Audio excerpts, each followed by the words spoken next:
Kau orang peminat sukan Malaysia? Kalau ya, aku nak uji pengetahuan anda di bidang sukan negara Malaysia. Kalau you sudah bersedia, mari teka jawab yang berikutan. Siapa pernah menangi pingat gangsa di Olympic Games 2024? Lizzie Jad. Di mana negara atlet wakil Malaysia, Nicole David, berasal? Perak.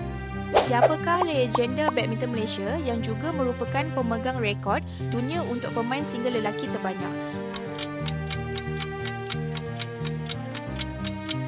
Lee Chong Wei. Berapakah bilangan pingat emas yang telah dimenangi oleh atlet negara Datuk Nicole David dalam Sukan Commonwealth?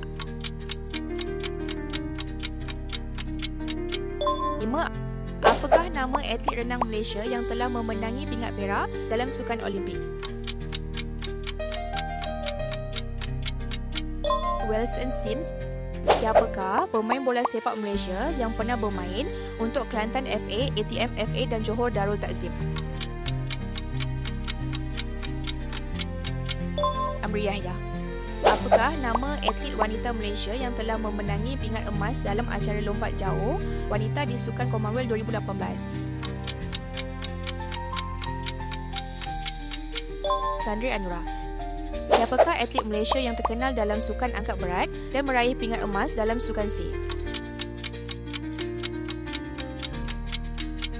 Ziad Zulkifli.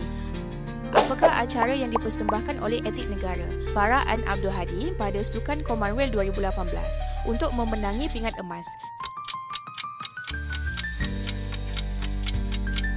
Gimnastik. Siapakah atlet renang negara yang dipanggil The Torpedo dan pernah mewakili Malaysia dalam Sukan Olimpik?